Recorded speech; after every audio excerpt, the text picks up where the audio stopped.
We want to call the recommending meeting to order. Are we in compliance with the open meeting law? Yes, we are. Thank you. We're going to move to the first line item of business, which is bill number 2013-61. This is an abeyance item for possible action. This amends the Las Vegas Municipal Code 6.50.285 to clarify that the owner of an establishment adjacent to a pedestrian mall that is licensed to conduct non-restricted gaming and is authorized to sell alcoholic beverages pursuant to a tavern license may operate one or more bars upon such adjacent pedestrian malls. This is proposed by our city attorney, Brad Jervik. Staff?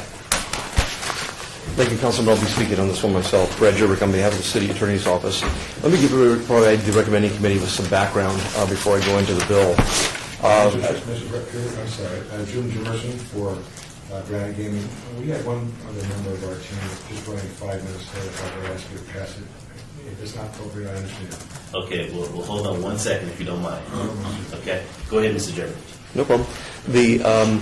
Some time ago, Mr. Jimerson and his client, Mr. Bernstein, who are here, who are going to speak on this bill, began litigation against Fremont Street Experience and I believe Golden Gate or Mark Brandenburg regarding a dispute over whether or not Mr. Bernstein could have a bar in front of Mermaids on Fremont Street.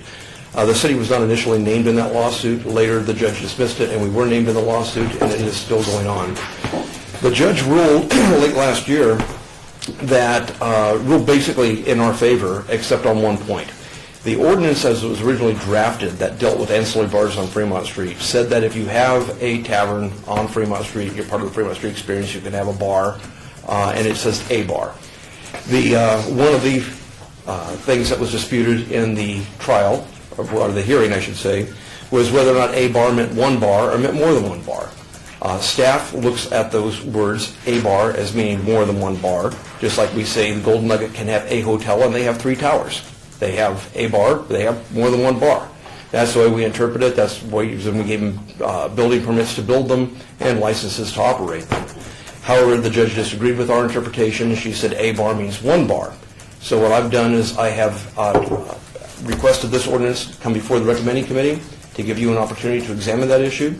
The only other recourse other than changing it in the ordinance form is to go to the Nevada Supreme Court and challenge the judge's ruling. I can tell you quite honestly, if the City Council does not want to change the term a bar to bars, that we will not appeal this to the Nevada Supreme Court because I think you will have sent us a pretty clear message. So this is an opportunity for you to tell us what you think. Okay. I appreciate that. I'll go ahead and open up to public comment. I know that someone spoke from the audience. Sir, would you like to come forward and state your name for the record? I will. Because Thank you, Commissioner Barlow. My name is James Jimerson. My telephone address is 415 South 6th Street, Suite 100, Las Vegas, Nevada. 811. This is the one of our client, Granite Gaming. One of these is Mr. Stephen Bernstein, the UR in Pennsylvania. He is the proprietor of Granite Gaming #3, and we are the plaintiff in litigation that your city attorney, Mr. Jervik, referenced. The court entered findings of fact and conclusions of law and judgment on October 31, 2013, and as your city attorney has referenced, interpreted the language within the ordinance that had been passed on September 4th of 2013 as a bar meaning one bar. There are 2 casino hotels on Fremont Street that are currently operating 2 bars. And so there are 2 who would be affected by that interpretation. We then subsequently requested of the court to enforce the language of the court, which is to say that one bar meant one bar, and we requested the city that it enforce the provision to eliminate the one additional bar for those 2 casinos by virtue of the court's ruling. As Mr. Jervik indicated, he's looking to you for guidance, as we are as well. As a matter of common sense, a bar can only mean one bar. And notwithstanding staff and Mr. Jervik's view of this, to us it is, and I think anyone in this room would be kind of a common sense, easy conclusion to reach that a bar means one bar. That doesn't mean that you don't have the right to change it. Of course you do. That's why the city attorney has placed it on your calendar.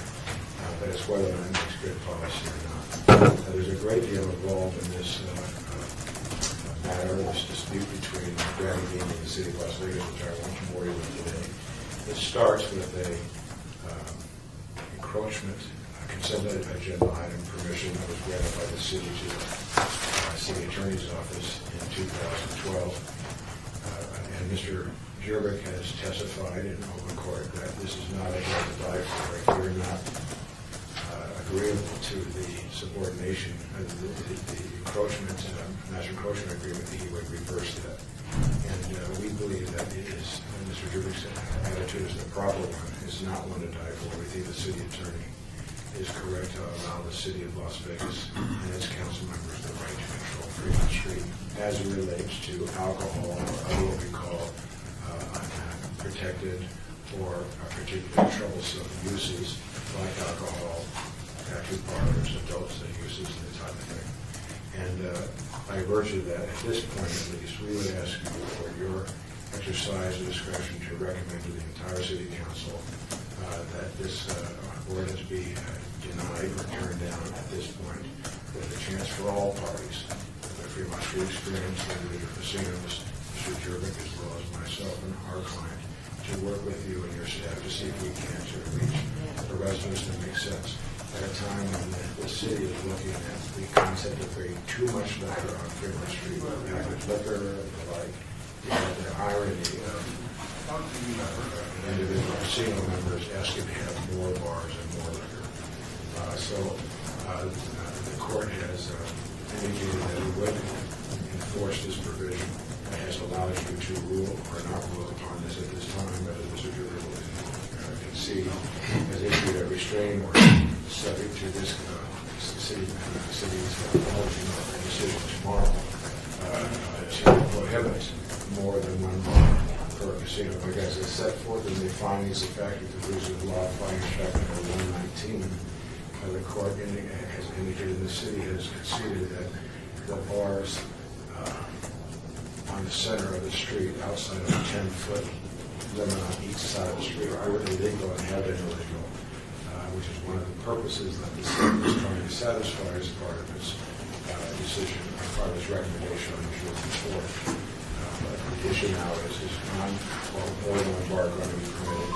I would ask for your exercise of discretion to do as your city attorney has asked, to send a message that one bar at this time is the preference in terms of sound public policy for the city of Washington. And I thank you for the opportunity to speak in front of you this morning.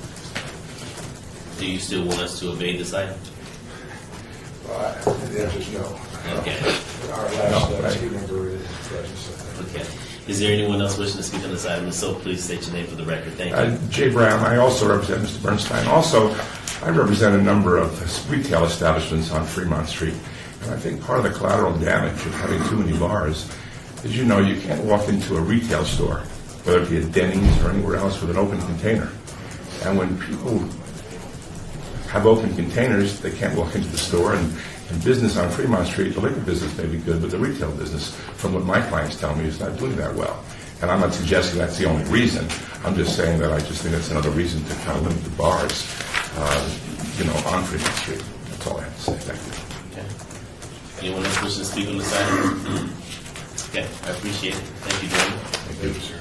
Mr. Jeremy? If I could just say the final words, like I say, this is a policy call. This really isn't a legal call. It's here because of a legal decision by a district court judge. One of the things I do need to make you aware of is currently there are 2 establishments downtown that have 2 bars. Unless the law is changed, one of those 2 bars at each of those establishments will have to shut down. There's another establishment that's currently in the process of building a second bar. We think that giving them permits and stuff like that is okay right now, but given the judge's order, they will not be allowed to open either.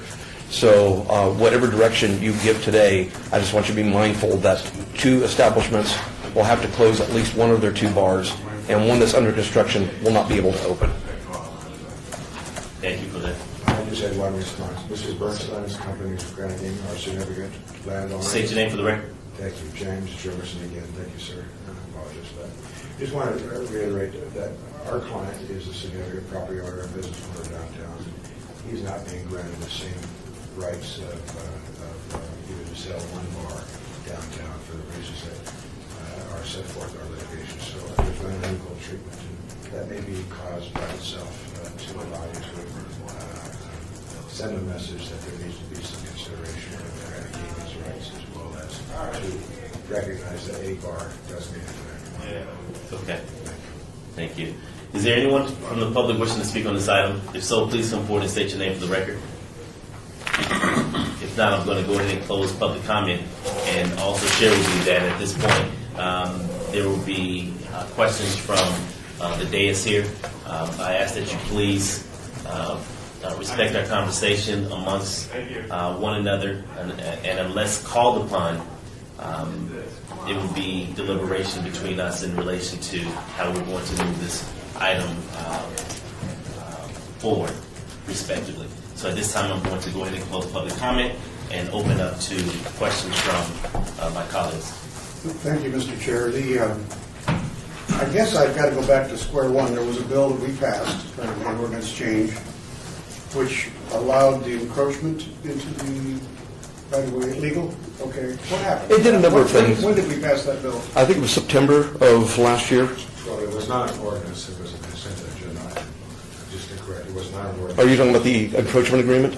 Yes. Okay. I think that's what I understood. Yeah, I think we're talking about two different things here. The council passed or adopted a uniform, well, a kind of a blanket encroachment agreement for downtown. Essentially, Fremont Street, if I can back up for a moment, we entered into a contract 17 years ago with the Fremont Street Experience Limited Liability Company to manage and control the mall. And part of that deal was the Fremont Street Experience would pick up all the cost of the light show, of the computers, of the security, of the cleaning, and everything else that goes with it. So the city has absolutely no operation and maintenance responsibility for the mall. So in order for them to have some incentive to keep it clean and run it properly, we allowed them complete control over the pedestrian mall. That's why you see kiosks out there which they collect rent from and other commercial opportunities. When they came up with the concept of Slotzilla, they needed another encroachment agreement into the mall. And at that point in time, the city council adopted a blanket encroachment agreement that allowed the Fremont Street Experience basically to encroach into the mall, pretty much consistent with the operation and management agreement, but without having to come to the city all the time for an individual encroachment agreement. What, then getting back to the main issue here, which is the hotels, how many have bars out there on the mall? I believe two, Is it Golden Gate? the Golden Gate has bar, the Golden Nugget has bar, the D has a bar, and I believe the Who Four has Queens two also. bars? The Four Queens also. How many of them have 2 bars?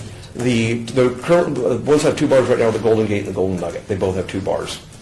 How did they themselves construct these additional bars before they contacted us for a reading or an understanding that they could, or were there conversations that led them to believe that they could do it? Yeah, I believe there were conversations that led them to believe they could do it.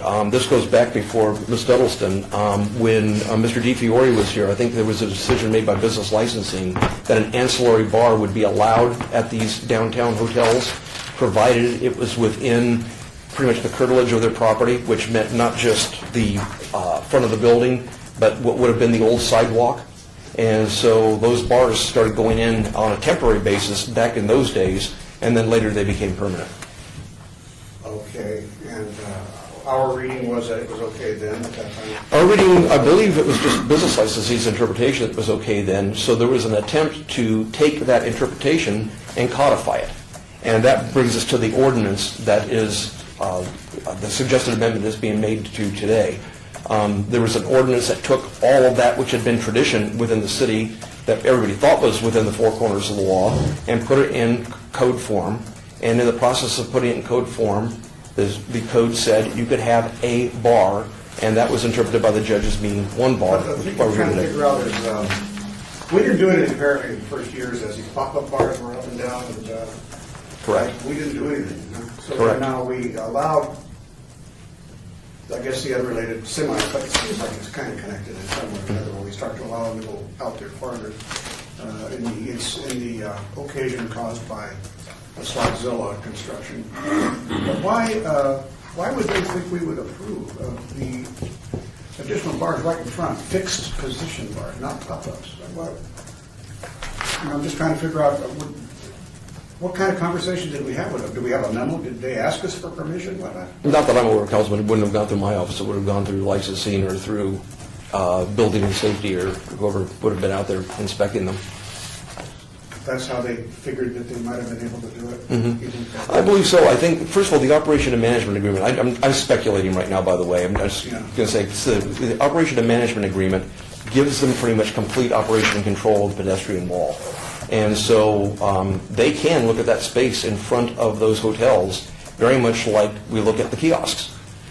It's property that can be exploited commercially. Now, what the relationship is between Fremont Street Experience and the individual members who have those bars, I don't know. That's a private business transaction. Okay, I want to ask licensing on this then, please.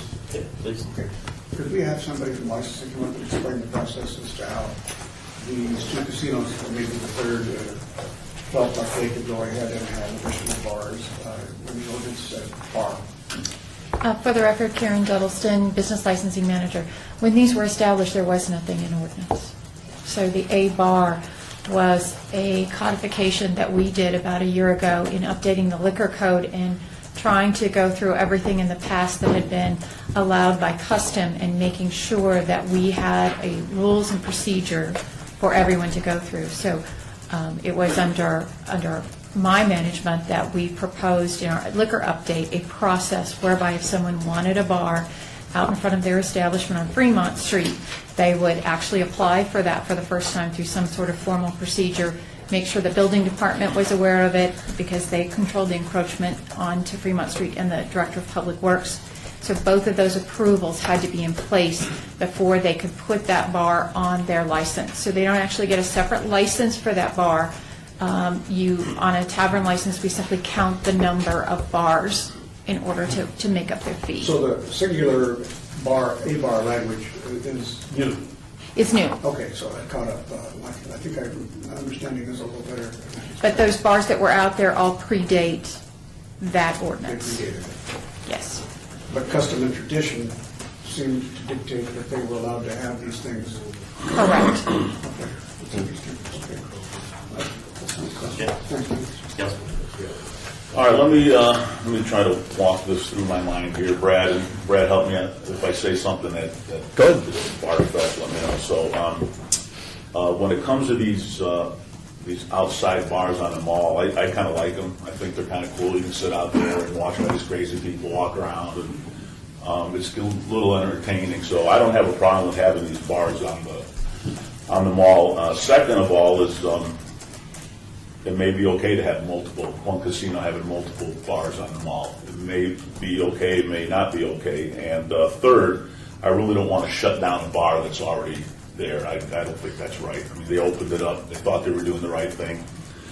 But on the same token, I think there needs to be some kind of a partnership between the city council and the Fremont Street Experience in the mall when it comes to opening up these bars, because, I mean, we've been talking a lot about alcohol on Fremont Street and the packaged liquor and all this stuff, so it seems to me that it would be reasonable to have, since we have a vested interest in what happens on Fremont Street, it would seem reasonable that if a casino wants to open up one of these bars on the mall, they should really come to the city council and talk to us about it, whether they want to open up a bar or they want to open up a second bar, and the discussion may be, you know what, that's not an appropriate spot, or it could be, you know what, it is an appropriate spot, or you know what, maybe it's good to have two there, or maybe you shouldn't have any there. So I think that needs to occur. So what do you think about that, Brad? And if that's where we go, how would we do that? That's absolutely fine. This is what we're here for, is to hear from you what you think the policy should be. There's several ways to skin this. One is to look at a bar as giving the right to a bar, and any more than a bar comes to the city council. That's one way. Another way is any bar comes to the city council. Another way is to look at the bars that are there right now and grandfather the ones in that are there and say, in the future, this is the way we're going to do it. There are several different ways you can approach this, but we'll be glad to draft it any way you want. Okay, so hearing that, I guess from my standpoint, I guess we could start off with grandfathering in the ones that are already there.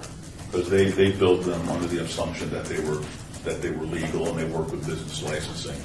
I guess after that, seems to me we could have an ordinance that would allow a bar on Fremont Street, but they would have to come to the city council for approval of a bar or a second bar or a third bar. So you could draft that ordinance up. We could do that. And when it comes to grandfathering, Is that a complete, so that would be a completely new ordinance? This one would go away and another one would be formed? let me turn to Val. I don't know if we've made so many changes to this that we need to start over, but what do you think? I think probably we would want to come back with a different ordinance because we're going the opposite direction really of what this one was talking about doing. This one was talking about clarifying that more than one bar was okay without any council input.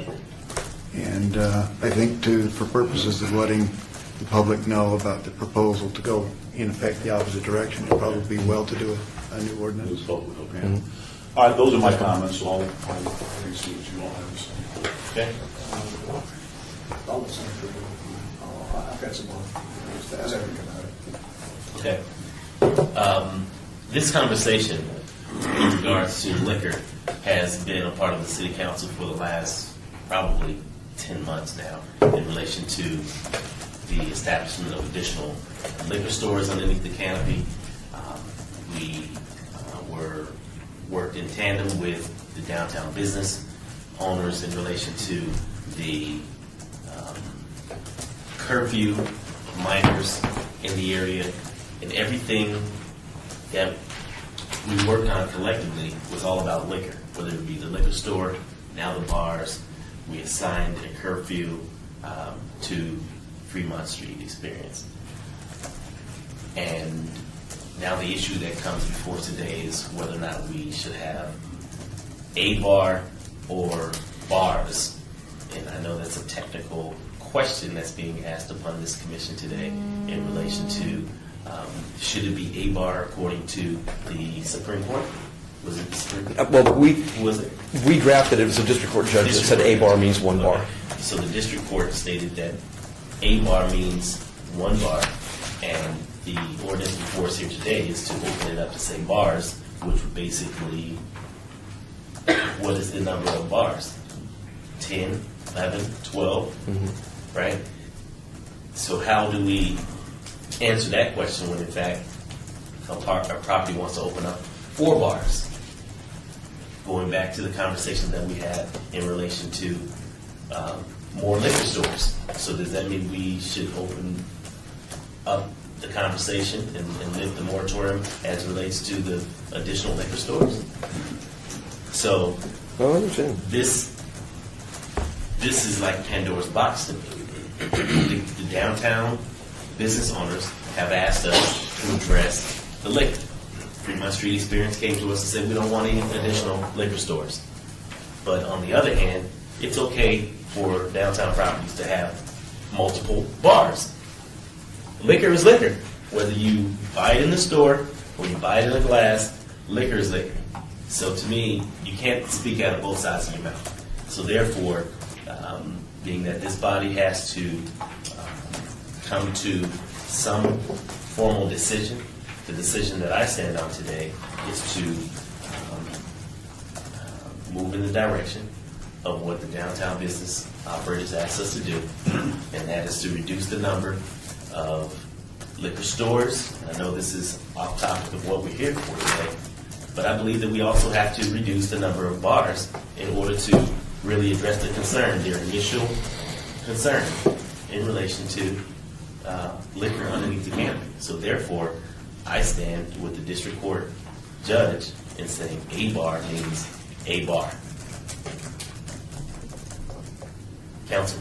Yeah, that gets complicated too, because if, as following Mayor Pro Tem's thoughts on this, we would perhaps grandfather some in, which creates a problem possibly of unfairness too, where you have some people that have been allowed to keep theirs, but they're the only ones that would be allowed to have multiple bars.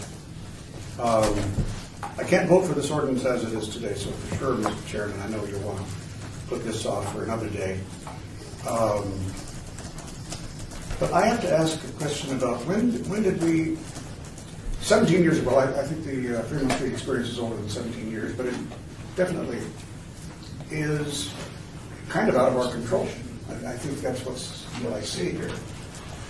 How many bars does Mr. Bernstein have? I guess I should ask him. How many bars do you, if I may ask you? Well, how many bars do you have, Mr. I Bernstein? have a temporary kiosk on my property. I am not allowed to have a permanent bar because the way it is set up and with the passing of the master encroachment agreement on the consent agenda in September of 2012, all decisions have to be routed to the Fremont Street experience. So you have a select group of property, hotel owners, of maybe 3 or 4 guys, making a decision of the have versus the have-nots, dictating policy for Fremont Street. And by passing that master encroachment agreement, it allows them to bypass the city council on any special use permitting. So with that, and the reason that started, and I tend to differ with Mr. Jervik, in May of 2012, I had a meeting with Brad, the mayor, and Ms. Duddleston, and I gave them a book of all these encroachments on Fremont Street. Lo and behold, in September of 2012, there is a master encroachment agreement on the consent agenda item that specifically talks about just amenities and features. So if you're not privy to what's going on, you don't know that it pertains to bars. With that passage, you have ceded total control of Fremont Street to the Fremont Street experience, which in my mind, I'm a property owner just like they're a property owner. But there are other people that own property on the street that don't get to weigh in on decisions on Fremont Street. For example, when that zip line was, there was a guy that was operating his business for 2 years. They saw how profitable it was. They made a decision to terminate that lease after it expired and took over that corporate opportunity. They didn't have to come to the city council to get that zip line approved. They just, by that master encroachment agreement, gave them the power just to go through building and safety with no special use permitting at all. I would imagine the Union Plaza would want to weigh in on if it was a good idea or not a good idea because it totally blocks their hotel casino. I imagine the Las Vegas Club would want to weigh in on that. I guess I would want to weigh in on that. I guess there are shops up and down Fremont Street, but by the conceiving of that master encroachment agreement, all the control was taken away from the city council. Thank you. You did answer my question in the first paragraph, but I really appreciate the enlightenment on the background. I just want to ask you, I remember passing the bill, Brad, where we permitted walk-up. Is that the one? No. Oh, okay. That's a separate issue. That's a separate, I thought that was clean, and I don't recall if that was on consent, but it seemed to be a clean, Public comment is closed. non-disputable thing. I understand that. Public comment is closed. Just give me 1 second, please. Sure. Thank you. I gave the public an opportunity. It- I'm sorry, sir. Go Well, ahead, it looks Councilman. like, from a practical point of view, it looks like this bill is not going to move today.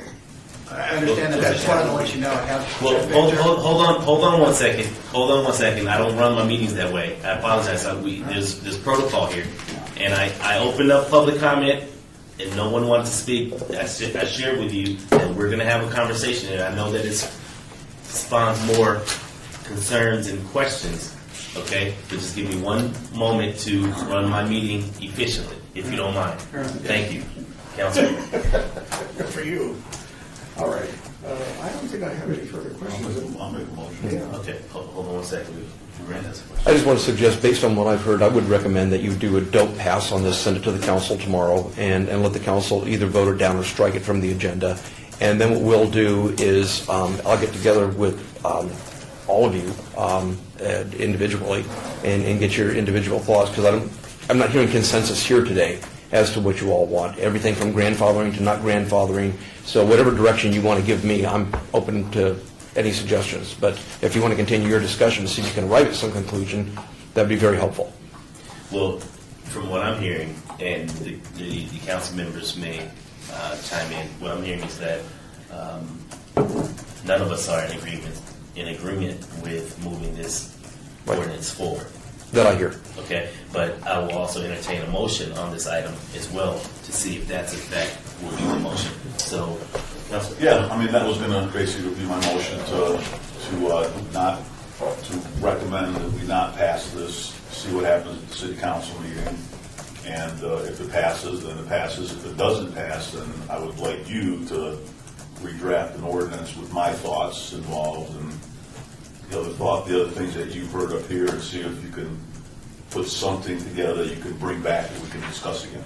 Fair enough. Chairman and Councilman, with your permission, what I'll do is I'll bring tomorrow to the council meeting a list of several alternatives, and we can perhaps use this agenda item on tomorrow's meeting before you vote to kill it, to at least form some consensus as to what a new ordinance could look like. And then we'll bring that back to you in the future. Okay. So there is a motion on the floor, but before we move on that motion, sir, please come forward. Yes, sir. My name is Patrick Riley. Thank you. Please come forward. Although I didn't have any public comment to make, I'm an attorney for the Fremont Street Experience. I Okay. have Jeff Victor, who's the president of the Fremont Street Experience. I simply wanted to let you know, since you had asked for some information and some clarification for some institutional knowledge, Mr. Victor has a great deal of that. So a lot of information was thrown out there. For the record, I don't feel that it was accurate, and so if you had any questions for Mr. Victor, that's all that I was going to offer. Okay. Well, Mr. Victor had an opportunity during when I opened it up for public comment to come forward to share whatever information that he had. So, Mr. Victor? Well, at the No, time, please come forward. At the time, I didn't have. No, please come forward. Okay. Go ahead, sir. At the time, I hadn't heard some of the arguments that have been passed out after the public discussion, and there's a lot of confusion on this liquor stuff, and you know where I've been on this all along. I make a very clean line between tavern licenses and package licenses, so that's to start. Some of the information you heard out here about, can I have a bar and woe is me, I don't get treated like the other guys. That's a long-standing history of who has skin in the game, who actually makes all that 13 million visitors happen every year. You know, when somebody's opposed to something that happens on Fremont Street, which, by the way, is nothing but an entire 5-block area of encroachments. That's all it is. The entire 5 blocks is full of permanent and temporary encroachments. It has been for the better part of 20 years, since 1995. So when somebody says, I don't like something, they also don't at the same breath say, thank you very much for the 13 million visitors and the $10 million a year that you put into making those 13 million visitors come down here. I heard, yeah. Mr. Chairman, I just want to make sure, because we're party to a lawsuit now on all of this stuff, Brad, is it smart for us to be involved in a discussion like this? I don't think it's on topic, to be honest with you, and I don't think it's a really good idea to really wander into this much further. The city is almost the victim of collateral damage here. This is a battle between Mr. Bernstein and Fremont Street Experience, and that lawsuit was originally dismissed, and then we were, eventually named as a party defendant, and we've been involved in it. We have been, I think, as neutral as you can be when it comes to this issue. We have urged Fremont Street and Mr. Bernstein to get together. I think Mr. Jimerson will tell you, I think I've worked harder to try to settle this case than any case I've ever tried to settle in my life. My point was that I don't know where, since I'm not a lawyer, I don't know where you sometimes cross the bar anywhere where you shouldn't be at. And this is, frankly, I find it very illuminating. What Mr. Bernstein and Jimerson have said is fascinating. And Jeff, I'm sure there's another side to it. So, but that could be done outside. Right, Yeah, but I agree. I'm going to allow Mr. Victor to share his comments, and I would just like to hear his comments without I necessarily, just wanted to make sure the lawyer. Right. Feel like we were in trouble. as far as having cross conversation, being that public comment is closed, but I'm going to go ahead and allow you to finish your comments, Mr. Victor. Thank you. Again, since 1995, the mall was established to be able to support itself, to be able to generate traffic and tax revenues and sales to the downtown area. That required that the mall have a way to monetize itself. And so encroachments have been there since day one. Permanent encroachments, like that photo kiosk, it's cemented to the ground. It's bolted to the ground. The little temporary kiosks are not. The McDonald's is an encroachment. The Krispy Kreme patio was an encroachment. The Starbucks patio was an encroachment. The yogurt patio was an encroachment. The bars were encroachment. The ordinance that you're looking at right now came about just as a way to simply do what you have, I believe, given your staff the advice to do, is be very pro-business downtown. I wasn't even aware of it when it went through. Just like Mr. Bernstein, I was not aware of it. You guys passed something to expedite business downtown. And so, unfortunately, what you're looking at is, with all due respect, careless writing. It was intended to say that encroachments, including bars, were okay. It just didn't contemplate the distinction between a bar and 2 bars or 3 bars. It just didn't. And so when you got drug into this lawsuit, it got questioned on the stand. And Brad had to testify. He said, I don't believe the intent was to limit, I don't believe the intent of the writing of the ordinance was to limit the growth to a bar. It was just kind of a mistake. And so we're here today to try and correct the mistake. That's all it was. There was nothing illegal about the development of these encroachments. Ever. It was approved. There's hundreds of thousands of dollars worth of investment, and one underway, one with shovels in the ground. There was nothing illegal about them.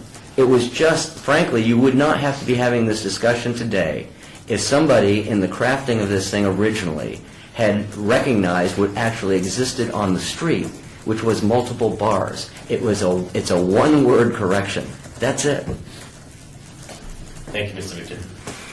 Okay, there's a motion on the floor. If you don't mind, Councilman, repeating your motion. Okay, I'll recommend that we not pass this ordinance. It will go to the city council tomorrow, and then we'll have a little further discussion. If the ordinance passes, it passes. If it doesn't pass, then ask you to come back with a new ordinance with the input that you heard today, as well as tomorrow, and any other conversation to clarify this. So the motion on the floor is to deny the ordinance as it stands today. All in favor? Aye. Aye. So moved. Thank you. So the recommendation to council, so bill number 2013-612 will be possibly eligible for adoption at the February 19th city council meeting. It is moving forward tomorrow with a denial recommendation from recommending. That's the motion today. Thank you, gentlemen. Thank you.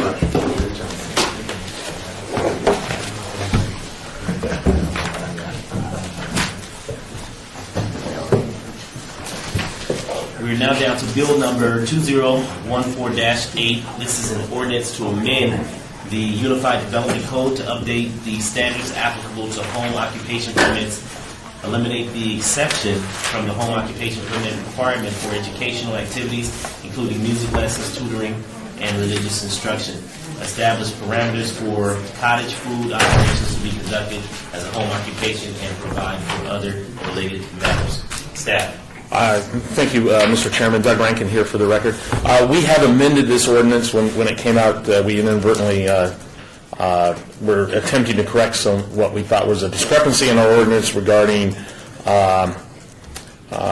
instructional services. We've deleted that from this bill. This will only address cottage food operations, which was a requirement of the last legislature. The state legislature met last year and adopted a bill indicating that home cottage industries or food production could occur in your home. You could have sales in your home, and this ordinance would bring us into compliance with state law regarding home cottage industries, which are the makings of jellies, jams, candies. There's a list that the state developed along with the health departments throughout the state in order to get a list of stuff that would not be dangerous for consumption, as dangerous. Cheese. How did this come Cheese. about, Doug? How did this ordinance change come about? The state legislature adopted a bill that indicated that there shall be no zoning restrictions for home cottage industries. Currently, Title 19 does not allow you to have customers to come to your home, and nor does it allow you to operate a food production business in your home. This would allow it as a home occupation. It's a limited amount of stuff you can produce. Like I indicated, the jellies, the jams. I'm not sure how the state legislature brought it forward. I don't know if, Ted Olivas was here, but he's left. But I'm not sure what brought this about. Probably the fact that most cities don't allow you to do that, and it's probably been going on for a long time. I know my grandmother canned and jellied lots of stuff, and occasionally she would. No, she usually gave it away. I mean, and we consumed it. But some do. They end up selling it at swap meets. They do sell it at their home. It does allow outdoor sales twice a year in conjunction with a garage sale at the location. I'm looking here in the ordinance. I'm looking, traditionally, you won't break out the definitions of words. And I'm looking for the definition of cottage food or home cottage. We're relying on the state requirement and the health restriction on what foods can be produced to do that. Okay, so you're just aligning this ordinance to the state law. the state law? Yeah. Well, the state law was specific that we shall not prohibit by zoning. Councilman, if you look at the bottom of page 7 of the proposed First Amendment, what we do is we recite there. It wasn't highlighted by underlining because it's a brand-new section, but it essentially adopts the language that was set forth in the state statute. Okay, thank you for that. Okay, great. Yeah, and it also lists the food items: nuts, nut mixes, candies, jams, preserves, vinegars, flavored vinegars, dry herbs, seasoning mixes, dried fruit, cereals, soy granolas, and et cetera on page 8. You said and except on page 8? Yeah, on page 8 it details all the Things you cannot. that you can do, et cetera. Yeah, He said et cetera. et cetera. Oh, It doesn't indicate I thought he they said can't contain. except. Yeah, they can't contain cream, uncooked egg, custards. Yeah. Okay, I appreciate that. Okay. And we took it out as amended, so staff would recommend that we adopt this ordinance as First Amendment, deleting the instructional items that we thought we needed to get out of there. but And we did. where's the NRS on this item? In what chapter? Right, I think we're aligning this with the state. Right. I don't see the NRS. We didn't reference the NRS sections change all the time, and rather than come back every time and change our code every time an NRS section changes, which every 2 years they all change, and we get a new number. Well, just by the Or is it the ordinance. NRS are related to this update? We copied the NRS language, and that's on pages 7 and 8. Is what we did, is we just adopted their language to be part of our I language. understand that, but I'm saying I would like to go back and review. I can get you a copy. I can get you a copy of that later today. Right.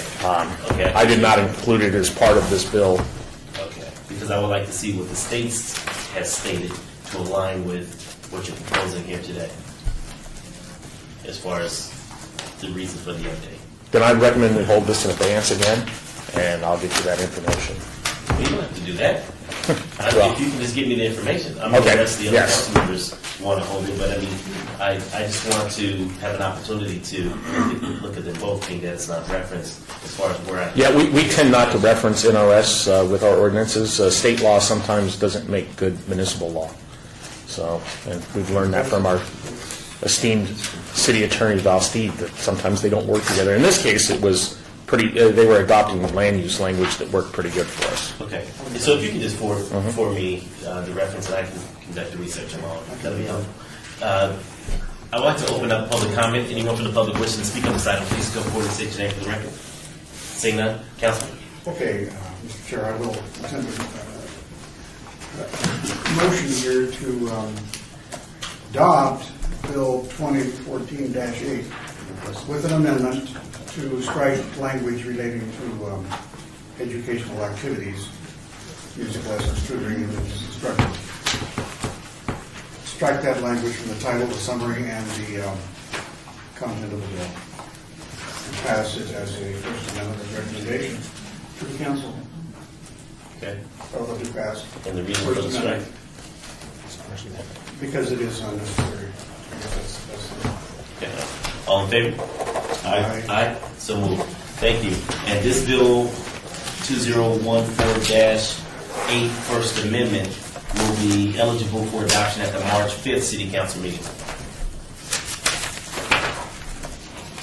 We're now down to bill number 2014-10. This is an abeyance item for possible action to permit the Director of Planning discretion as to when an ice cream truck shall be inspected prior to the issuance or renewal of its business license. This is proposed by Director of Planning, Glenn Fack. Staff? Thank you, Mr. Chairman. For the record, Karen Duddleston, Business Licensing Manager.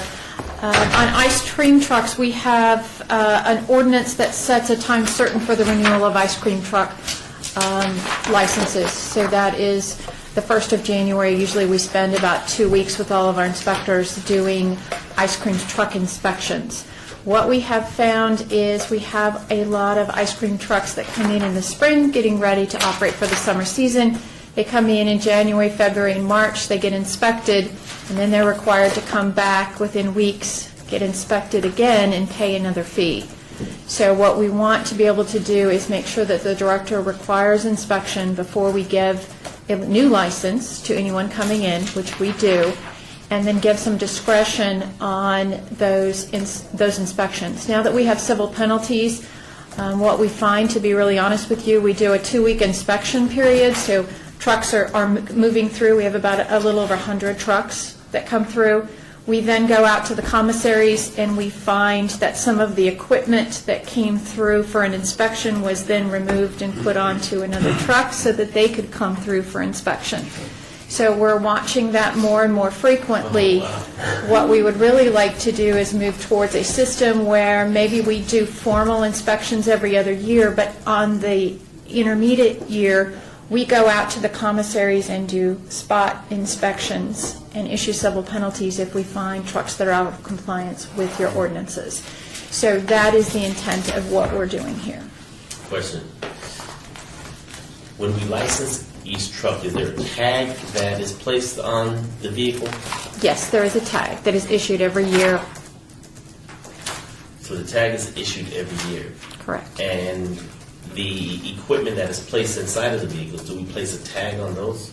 On that equipment? Not on each individual piece of equipment. Most of the equipment that we find when we go out in the field that is no longer there is that they're required to have an arm, a stop arm that comes out similar to a school bus. So if they're stopping, we'll find that arm has been removed and it may be on a different truck at that time. Flashing lights, those sorts of things. So to go around the truck and try to tag each piece of equipment it becomes the issue. What we need to do is figure out a system where they're required to tell us where they park so we know what commissary they're at. We would probably be better served in protecting the public if we actually go out to those commissaries as they're coming in the evening, maybe working some alternative shifts on regular occasion to see what is actually on our streets rather than a one-time snapshot come in and show us your truck. Right. Okay. So do you feel that this will help you, or is there Yes, we something feel that- additional we can do to help We feel streamline that the process for this business license? This will not only help those folks that are coming in the spring to get their initial license in their truck and not require them to pay for 2 inspections within weeks of each other, as well as will give us the flexibility to allocate our staff more efficiently rather than having each 7 people in a parking lot trying to get all 100 through in a couple days.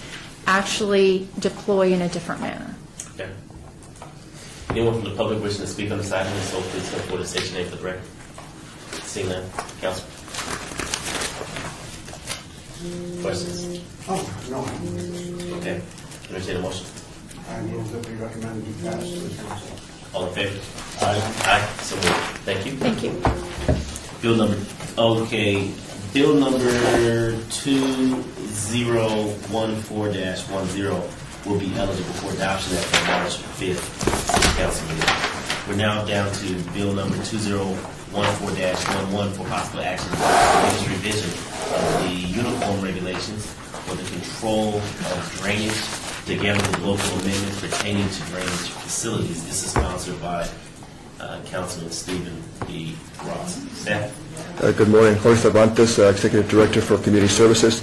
This is part of our ongoing review of all our current ordinances to bring up to date.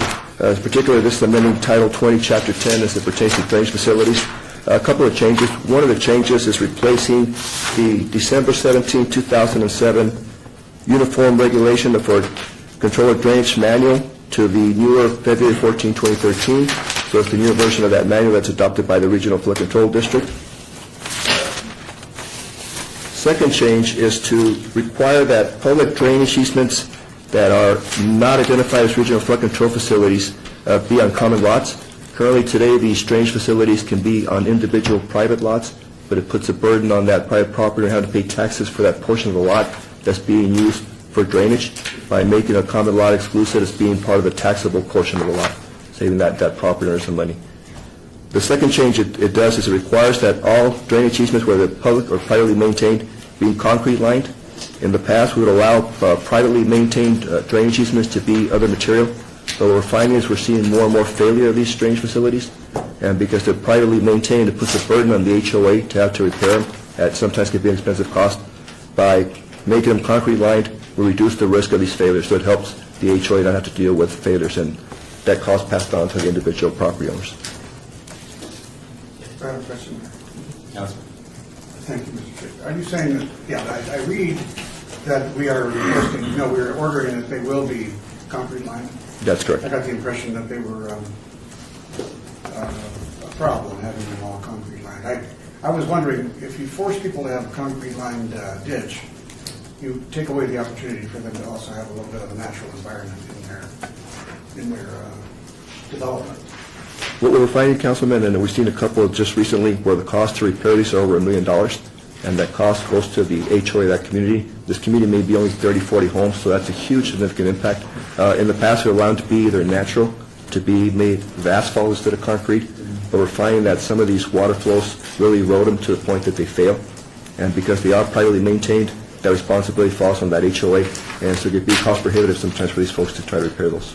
See, I'm just thinking, when you say concrete line, I want to make sure that we're not specifically saying that now it has to become poured concrete, whereas you could have riprap of stones and metal fencing, you can do things for atmospheric effects at a development that don't have to have a concrete lined channel, specifically concrete. This amendment, Councilman, is requiring they be concrete lined. I know it does, and I'm just wondering. There is a provision that allows for master plan communities where they use them as part of a natural arroyo. Summerlin is a perfect example. They use them as green belts. The Coley Ranch uses them as green belts. For those type of facilities, there's a provision to allow them to come in to ask for a waiver when they use this for multiple use, such trails. Sure, okay. And then they understand that if things fail, they have to pay a lot of money. They do, and these master plan communities have more of a resource to be able to address them. And so it's the smaller communities that are being burdened with these drainage facilities that are an alternate material that are failing. All right, thanks. Anyone from the public wishing to speak on this item, please come forward and state your name for the record. Seeing none, Council. Well, I don't know if anybody else has comments. I don't have any changes to make. Okay, motion. I heard, so I'll move for approval. All in favor? Aye. So moved. Bill number 2014-11 will be eligible for adoption at the March 5th City Council meeting. Thank you.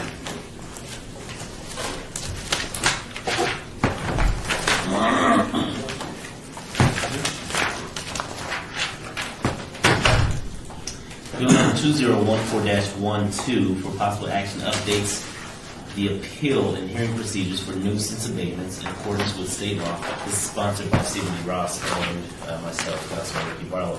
Staff? For the record, Michael Baus, Building and Safety Manager. A couple of years ago, staff received some inquiries from council members in terms of the agenda items that we placed on the agenda at that point in time, every meeting agenda that dealt with routine code enforcement matters. And the council is asking staff to look into the feasibility of having a hearing officer hear those types of matters as a way of streamlining that process and also making your public meetings more efficient.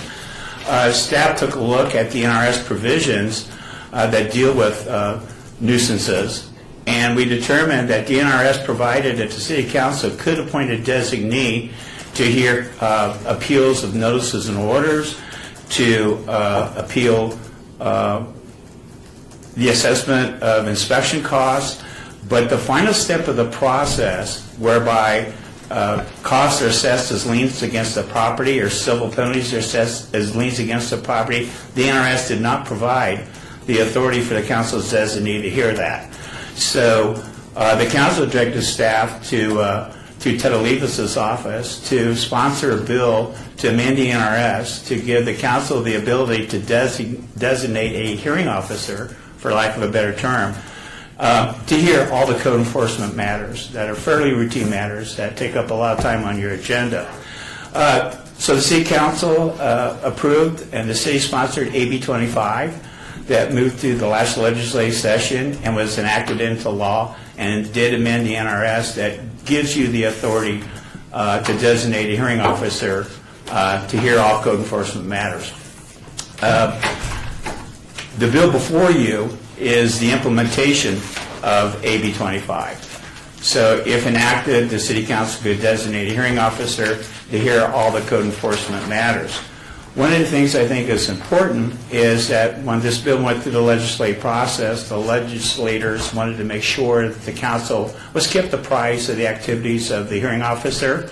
And so AB 25 contains a requirement that on a quarterly basis, the hearing officer file a written report with the council that talks about the properties that were found to be in violation, the owners of the property, and the amount of costs that were assessed against the property, and the amount of civil penalties that were assessed against the properties. If the City Council is desirous of moving forward with the bill, the administrative process that we envision would work like this.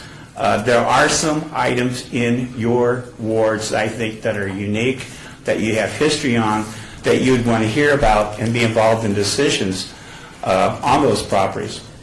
So what staff would do is, if the council appointed a hearing officer, prior to matters going before the hearing officer, in whoever ward the property is located, we would send the council, probably via an email, a description of the case, and we would state the address of the property, the owner of the property, the nature of the code violations involved, the nature of the enforcement action that we've taken, the amount of out-of-pocket expenses, and the amount of civil penalties to be assessed. And basically this is, unless we hear otherwise... What about photos? And we could include photos. No problem, we could do that. Include photos. That would come to you, you'd have an opportunity then to take a look at that, review that. If you didn't object to going to a hearing officer, it would just go ahead and go to the hearing officer, and he would hear that case. If you saw one that was of particular interest to you in your ward, you said, no, I want this one to come before the City Council, we would schedule before the City Council. 10 days, 15 days?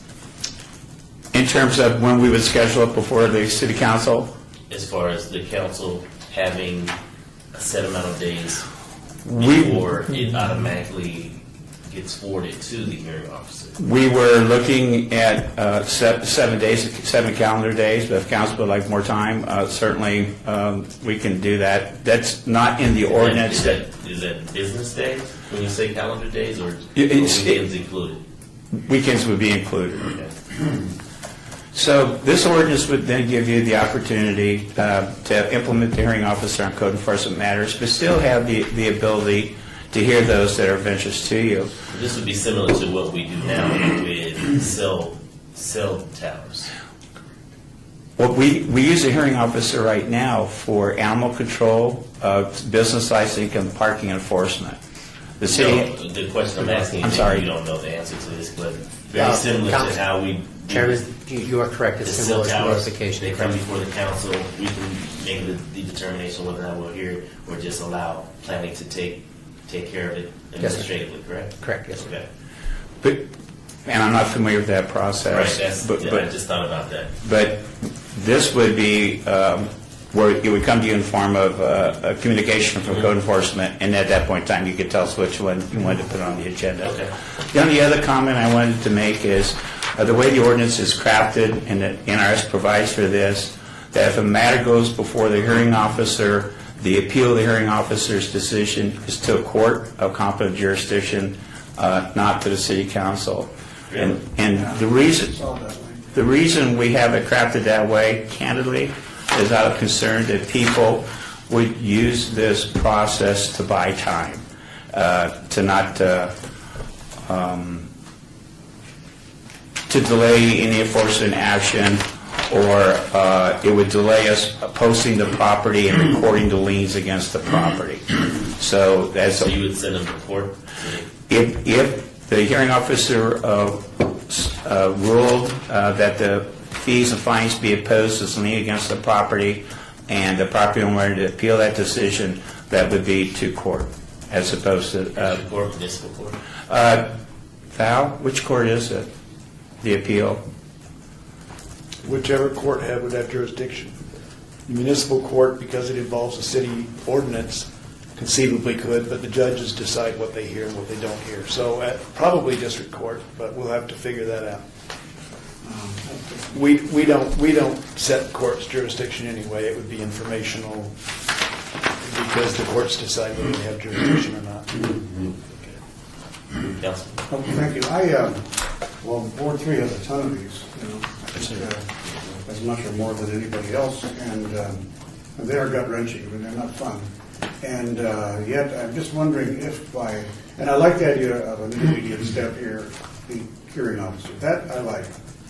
What I'm concerned about is going to the court instead of the council. Because if you go to the court, the calendars are full there, so it could take, to get a full remedy, Mike, it could take a long time before the court could actually get to it. Even then, a person would have the right of appeal from a lower court decision. Maybe, I'm just guessing. Right. Yeah. So I just wondered if we want to drag the courts into this thing. But what we may have done with the first part of this is help remove some of our workload and make it easier for people to go through the steps. But then if they still feel aggrieved, I think their appeal should be to the council, not the courts. The only thing I can comment, Councilman, is that right now, the process is they appeal to, you have a hearing, the appeal is to the court. And I'm not... Excuse me, or you mean after we've heard and rejected or levied a fine they consider too heavy? Correct. They can go to the court? Yes, sir. How often does that happen? I'm not aware of any occurrence where anybody's appealed any of your decisions. Not since I've been here. Yeah. So it's not likely to be something... I don't believe it would be likely that it would be appealed to a court. Because it's a political decision, too. It's not just a legal decision.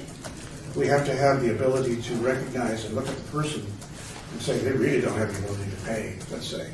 Or they may be able to pay and get that done, but now they'll lose a house because they don't have any money. I'm just thinking ahead here, whereas a court may or may not have that kind of agility to decide a case. We have a lot of agility. We can make decisions that aren't clear-cut. There's actually two types of cases that you hear. One is the findings of the expense report and the assessment of civil penalties and the costs. And typically, nobody shows up, the property owner's not around, and you tell staff, go ahead and follow your recommendations. The ones that get emotional, I think, at times, and where we have people show up, are the waiver requests. So if it was desire of the council, we could separate those, where the hearing officer could hear and on the abatements that we call, and if he wanted to appeal the abatements, that could go to court. But if it was a waiver request, you could set it up where the hearing officer could be the first hearing body on the waiver request with appeal of the waiver request to the city council. I like that better, Mike, but I understand what you're saying. You're trying to save us some time. We do have to have the ability to intervene in these things. For I example, think, by the way, they're almost automatically coming to the council as it stands now. All of them. That they come, I mean, they're on the agenda. So I think having a hearing officer designee is a good idea. We need to have that. You know, for that part, I can certainly support the bill for that.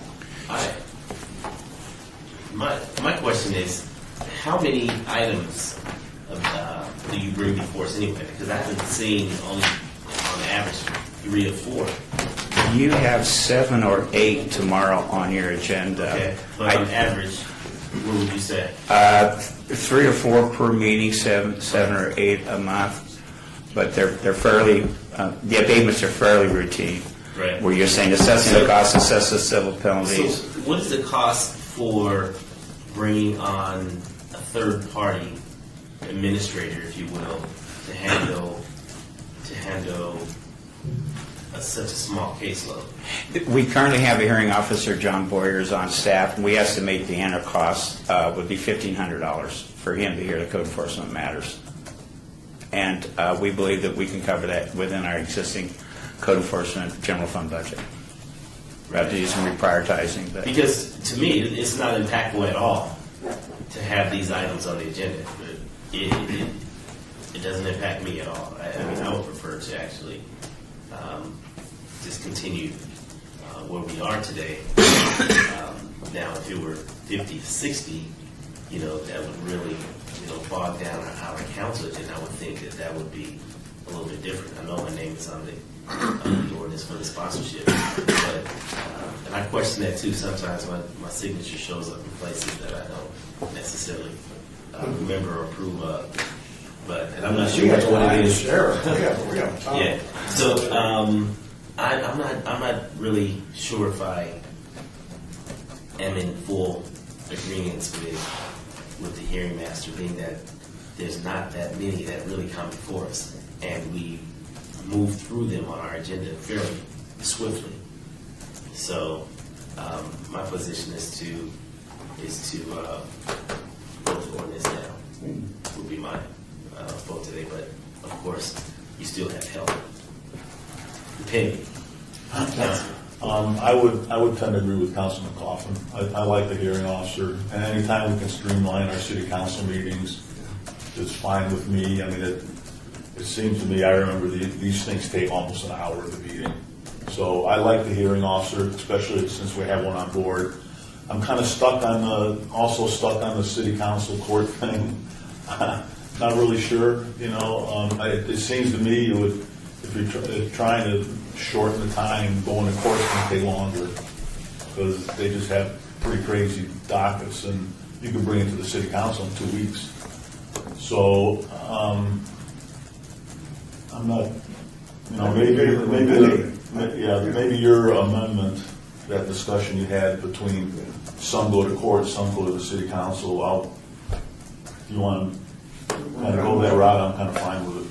Councilman Barlow? Yes. Val Steed, Deputy City Attorney. I don't mean to influence your vote, but I just want you to know that the ability to have a designee already exists for everything but the assessment of costs and a lien. And as you can tell, you haven't ever implemented it. This ordinance allows you to implement the full system where a designee, whoever that might be, could also impose the assessments and direct that they be put as a lien against the property. That designee at this point is asking for a hearing master to do that. Right. Well, none of that is in the ordinance. You could proceed under this ordinance and do nothing different. Or you could proceed under the ordinance, adopt a policy whereby you send certain types in the manner that he's discussed, and that policy might reserve to yourself the waiver hearings like Councilman Coughlin has talked about. It doesn't need to be in here, and it was designed so that you could decide in a separate vote how to implement it, if at all. But if you'd like to have that kind of detail in the ordinance, we could put it in there, but it's not necessary. I just wanted you to. So that would be a policy that will come out later on if this passes. Right, and I think it's similar, I mean, Mr. Bao sent something out, I think, that indicated the way he had proposed it, but that doesn't need to be in the ordinance. The ordinance just authorizes you, if and when you decide it's appropriate, to proceed. So if we had the hearing officer do both levels, in essence, do the levy of the cost, and then handle the hearing on the waiver, I'm still not an objection to that. I just wanted to make the court of last resort the council instead of municipal or justice court or anything like that. I think you could do that, even though the legislation asks that if there's a designee, there be a further right of appeal to a court. The legislature doesn't care if you're involved or not. The legislature just wanted to make sure that there was somebody that could hear it after a designee. So if you wanted to put yourself in the middle, it could be the council. and that's the way it is now. Even though our current law doesn't say that anybody can go to court, every time you make a licensing decision or a zoning decision, somebody can always go to court. We don't have to give them permission. All they do is hire a lawyer.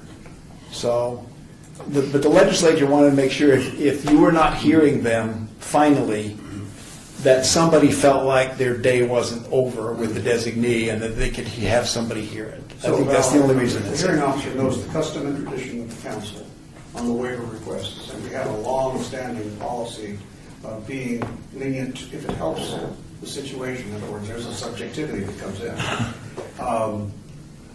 They can have those guidelines, right? Custom and tradition.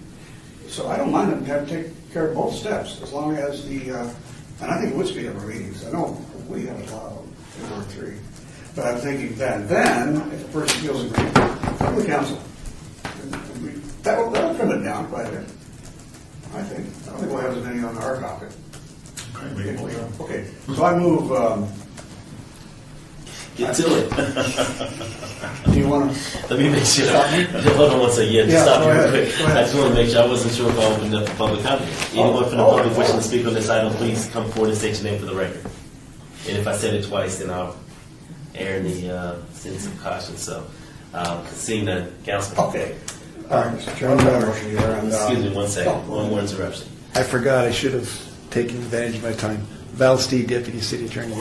There are a couple of omissions in here, so I would, if you're going to move forward with a motion, I need to point out two changes that would be a First Amendment. Line 12 on page 1, the words file and appeal that follow the brackets should be underlined. On line 12, page 1. Line 13, page 1, the word 10. Well, stop. You'd be taking that out, right? On line 12, it says, party may appeal to the city council. That's the stuff coming out. File and appeal is the new stuff, but it didn't get underlined.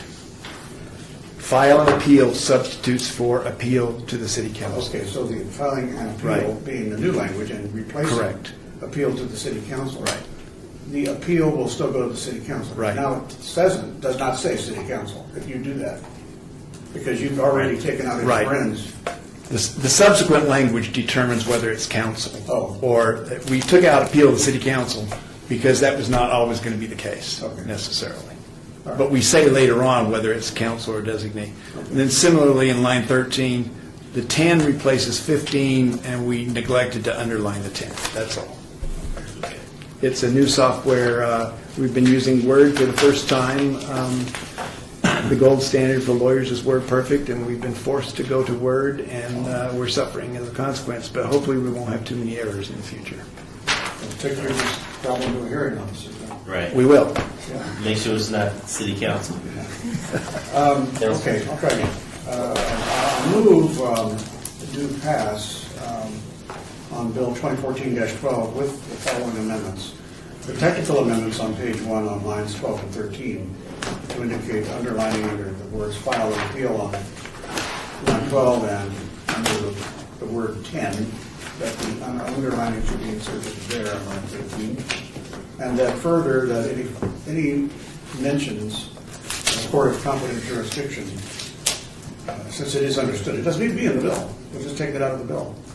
It's an understood thing. If even the council does something you don't like, they can still go to court.